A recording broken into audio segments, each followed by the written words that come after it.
Some of them, they were posting photos from people dying in the streets from gas leaks back in May of last year, and they were posting it trying to say that this was people dying in the streets because of COVID. Now, I don't actually think people are dying in the streets because of COVID, but there's definitely something odd going on over there. As well as that, if you read some of the articles as well, they even say that the way people are dying, it's not how people usually die of COVID, and also younger people are also dying right now, and usually younger people aren't affected by COVID. And it's just very, very strange how India had like very stable COVID levels and how they were kind of just dealing with it, and then all of a sudden it just shot up out of nowhere around about the same time they started vaccinating, and all of a sudden people start dying. And now people say that it has to do with the fact that it's this Indian mutant strain.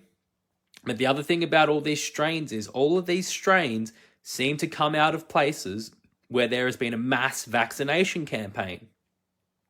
And so, look, I'm very much on board with the fact that there could be a new COVID strain out there. And look, I've listened to a few different scientists explain a few different ways as to how a new strain could possibly emerge as a result of the vaccinations. Some people would argue that it's a direct result of the vaccination. Others would argue that because of the vaccination, essentially what that does is it makes the variants which actually cut through the vaccines more prominent, because now more people are quote unquote immune. It gives more breathing room for the variant strains to actually go ahead. Now, I don't know exactly what's going on either. Some people are saying starvation. There's been a lot actually happening in India, which is really, really underreported, which is the fact that their farmers are being completely ripped off by their governments. A lot of this goes back to legislation that Bill Gates actually lobbied to have put into their country.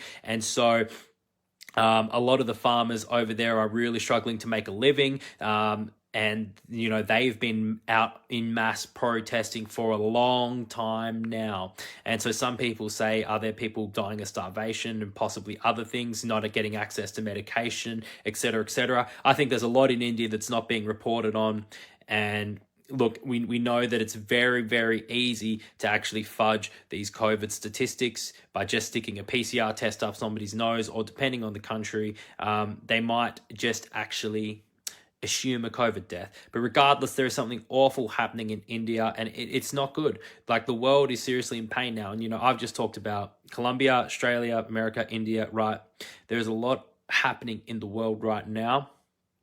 And it begs the question, you know, where is this all going? Like, the world right now, the way I'd see it is, you know, it's in pain. It is really in pain. It's like it's in birth pains, because it's like something new is happening right now. And, you know, if I had to bet my best dollar, things can still get better, which is why a lot of us, we are on the fight every single day. It is why we're trying to find out what the truth is. It is why we are battling against the misinformation coming from the mainstream media. It's why I do what I do. It's why a lot of you people do what a lot of you people do. But I would have to say it's probably going to get worse before it gets better. And we might really just be at the beginning of some